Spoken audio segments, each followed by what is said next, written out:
Oh, Black History si Gandhi wase wenu hoye. Oh, Black History si Gandhi wase wenu hoye. So ye egbe wenho lobo na mo gandoro wase wenu hoye. No eji ye egbe wenho lobo na mo gandoro wase wenu ho. Oto eji ye egbe wenho lobo na mo gandoro wase wenu ho. Ono ye egbe wenho lobo na mo gandoro wase wenu ho. O ma uwero mi biwe ho lobo na mo gandoro wase wenu ho. Ai mi wa junjo tie ewu enado wase wenu ho. Ai mi wa junjo tie ewu enado wase wenu ho ye. In celebration of Black History Month, I want to tell you a couple of stories.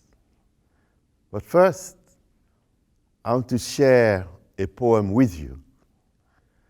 And the poem is entitled, The Interview with God. I had a dream that I interviewed God. So you want to interview me, God said? If you have the time, I said. God smiled. My time is eternity, he said. So what do you have in mind to ask me? And I said, what surprised you the most about humankind? And God said, that they get bored with childhood. They rush to grow up and then long to be children again. That by focusing so anxiously upon the future, they forget all about the present, so that in the end, they live in neither the present nor the future. That they lose their health to make money, and then lose their money to restore their health. That they live as if they will never die, and they die as though they had never lived. God's hand took mine, and we were silent a while. Then I said, as a parent, what life lessons do you want your children to learn? And God said, that they cannot make anyone love them. All they can do is let themselves be loved. That it's not good to compare oneself to others. And they must learn forgiveness by practicing forgiveness. That there are many people who love them dearly, but who just don't know how to show or express it. That it takes just a few moments to open profound wounds in those they love. And it may take many years to heal them.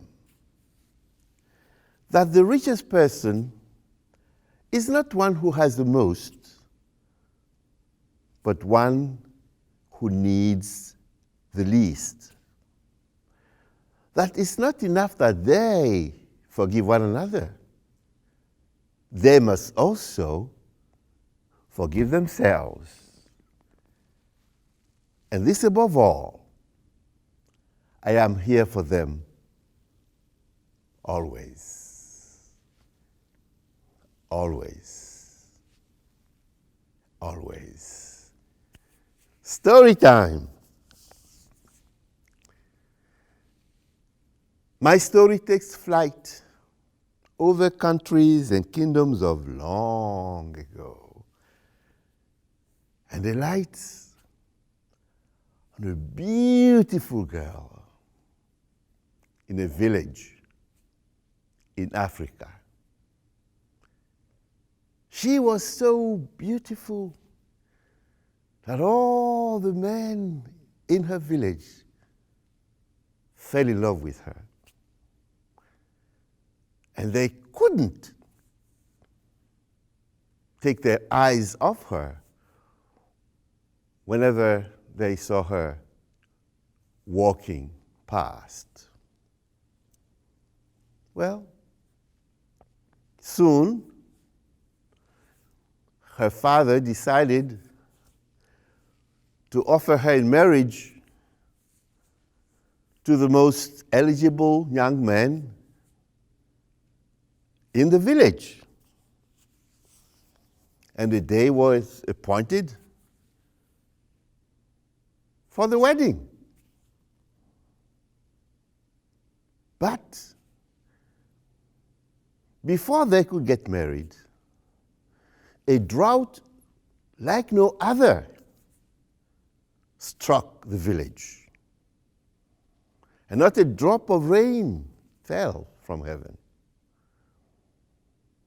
And the rivers and the lakes all turned to mud holes. And there was no water in the village. Well, you know,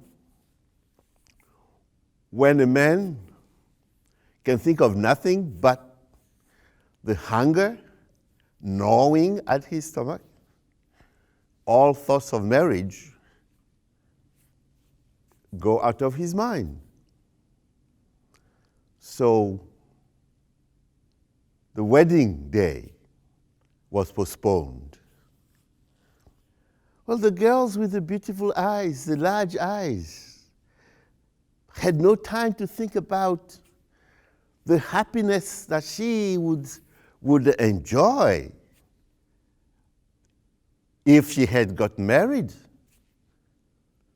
to the man of her heart. She was busy looking for water for her family. Story time. Every day, holding her pitcher in her hand, she would leave the house and go all the way to the bank of the river and walk up and down, scooping up what little water she could find in the mud holes. One day, as she was walking up and down and up and down along the riverbank, a fish came out of the mud hole and said, "Give me your pitcher. I'll give you water." The girl was startled. She was taken aback. A fish offering to give her water? Well, she handed over the pitcher to the fish, and in no time at all, the fish handed the pitcher back to her, filled with cool, clear water. And so it was that every day, the girl with the large eyes would bring home to their family a pitcher brimful of clear, cool water. Her family was delighted. They were delighted to have cool, clear water at a time when no one had water. But they would ask her, where do you get this water from? And whenever they ask her that question, she'll smile and say nothing. Well, very soon, her father, her mother, her brother got worried and they started whispering among themselves. Has that girl taken up with some devil? Where does she get the water from? And why does she keep silent whenever we ask her about the water? Well, the father decided to do something about it. You see, he was a witch doctor. So he talked to his son and told him that the next day he would turn into a fly and hide at the bottom of the pitcher and go and spy on his sister, because they had to find out where she was getting the water from and who was giving her the water. And so it was that the next day, the brother of the girl with the large eyes turned into a fly and hid at the bottom of the pitcher. And he could not believe what he saw when his sister got to the bank of the river. When the fish came out, he simply could not believe it. Well, just the day before,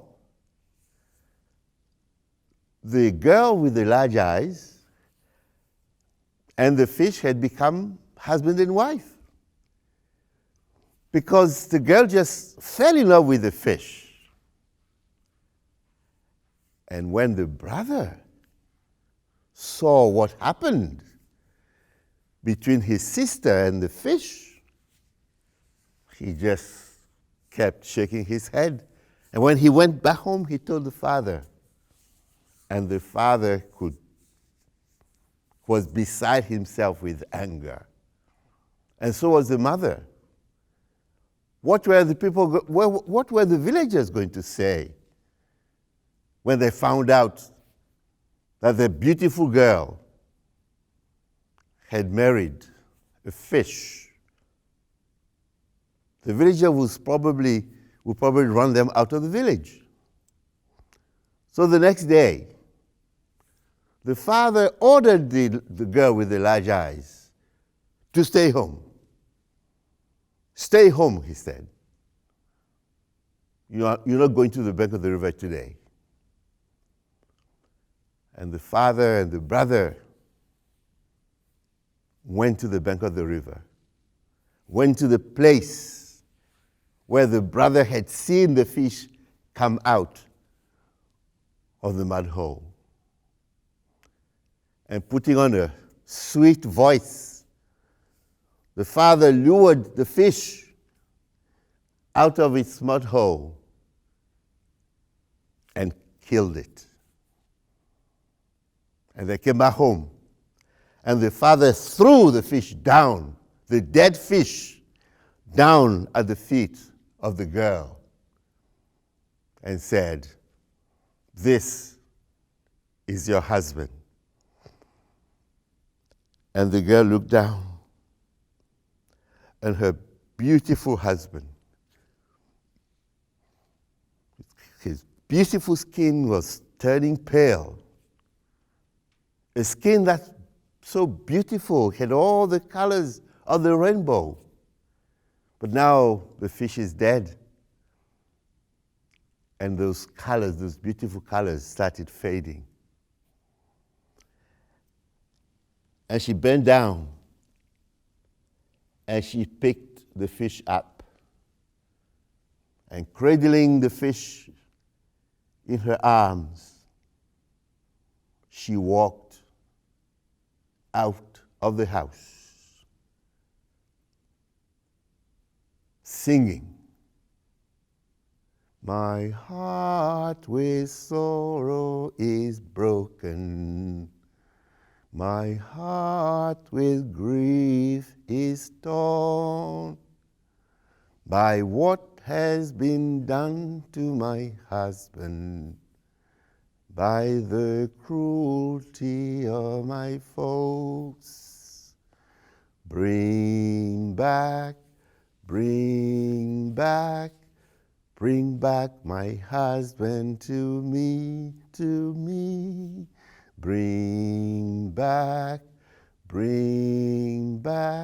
oh bring back my husband to me.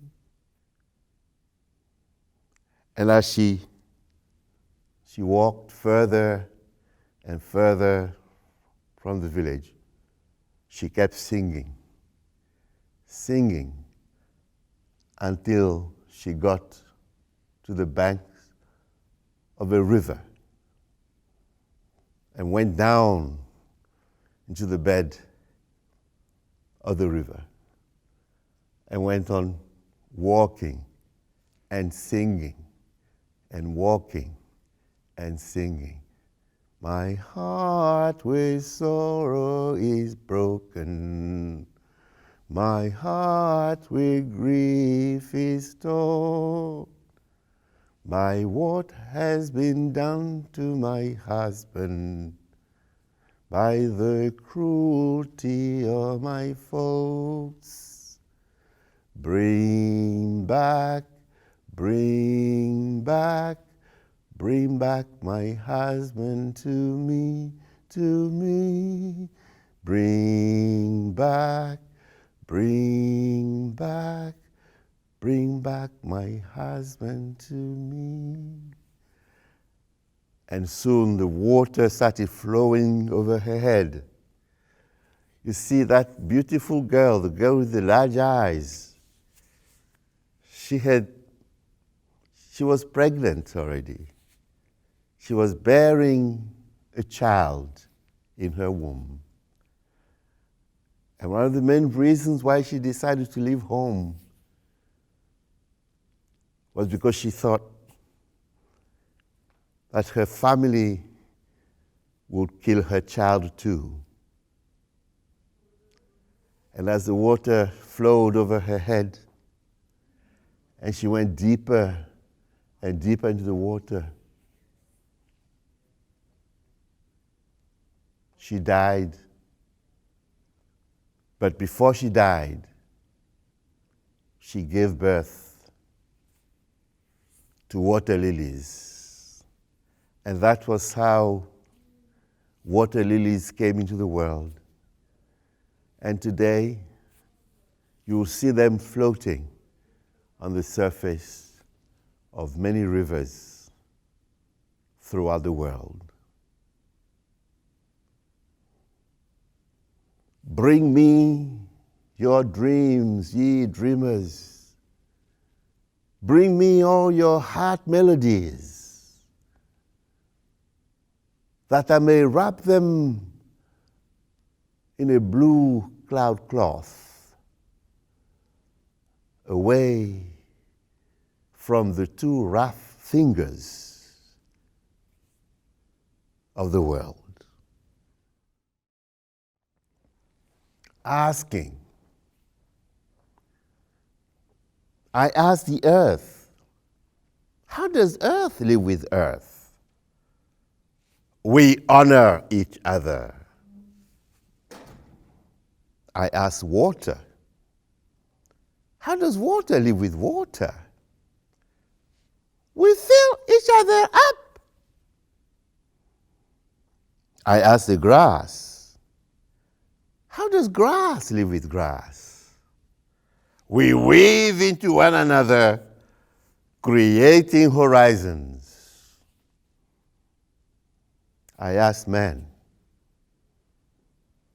how does man live with man? I ask man, how does man live with man? I ask man, how does man live with men.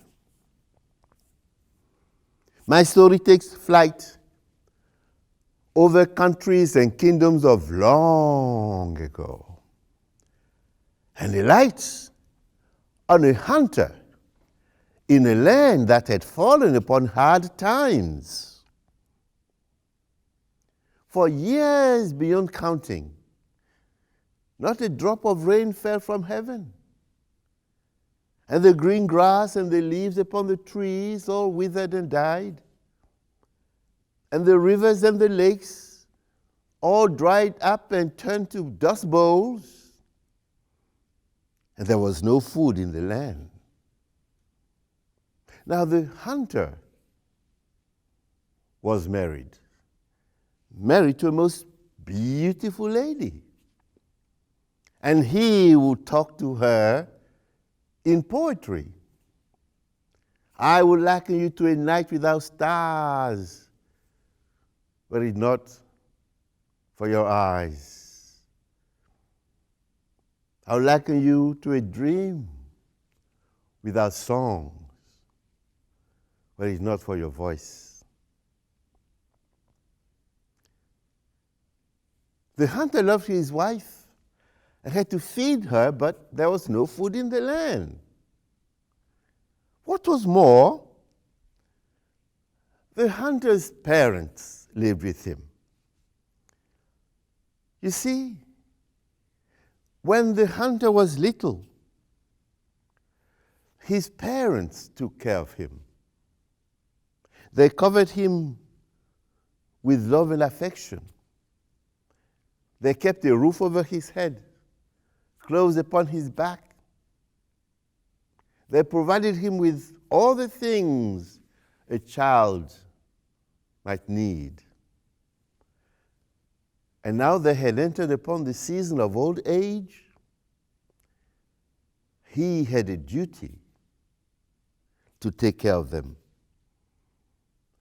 and cover them with love and affection, to keep a roof over their heads, clothes upon their backs, and provide them with all the things that elderly people need. But there was no food in the land.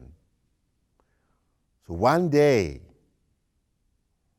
out of sheer desperation, the hunter decided to go to the sacred forest. A forest where no one was allowed to go, for only goats and spirits lived there. Well, no sooner had he got to the sacred forest where ghosts and spirits lived, that an antelope came trotting by. The hunter drew his bow and arrow and took aim and was going to shoot the antelope when something extraordinary happened. The antelope spoke and said, "Please don't kill me, for if you do, you shall suffer all the days of your life. But if you spare my life, I shall grant you a wish." "Yes, sir." As you can see, I am offering you a choice between a curse and a blessing. Which one are you going to choose now, sir? "Well, I would choose the blessing, wonderful magical antelope. But could you please grant me 1,000 wishes?" "No, don't talk to me like that. Don't ever talk to me like that. Only one wish shall I grant you, okay? But if you need time to think this over, you may go home now and come back tomorrow at this hour. And I shall be here waiting and waiting and waiting. But remember, sir, opportunities such as this one comes but once, so do not miss it, sir. And I shall not miss it, God willing, the hunter said, and went back home. Now, as you can see, the hunter had a problem. How could he come up with a wish that would stand for 1,000 wishes? And he thought and thought and thought and thought, and he thought and thought and thought and thought, but nothing occurred to him. But just as soon as he got back home, he went straight to his dad and said, Dad, you won't believe what happened to me today in the sacred forest. There I came upon an antelope. I was going to kill the antelope. But the antelope spoke to me and said, Please don't kill me, for if you do, you shall suffer all the days of your life. But if you spare my life, I shall grant you a wish. So, Dad, what shall I tell? What shall I say to the magic antelope? And his father said, My son, my beloved son, our village has fallen upon hard times. And we're getting hungrier and hungrier and hungrier. Could you please ask the Spirit to give us gold that we may sell for food? And the hunter said, That is a very wonderful idea. Then the hunter went to his mom and said, Mom, you won't believe what happened to me today in the sacred forest. There I came upon an antelope. I was going to kill it, but the antelope spoke to me and said, Please don't kill me, for if you do, you shall suffer all the days of your life. But if you spare my life, I shall grant you a wish. What is it, Mom? What is it you want me to wish for?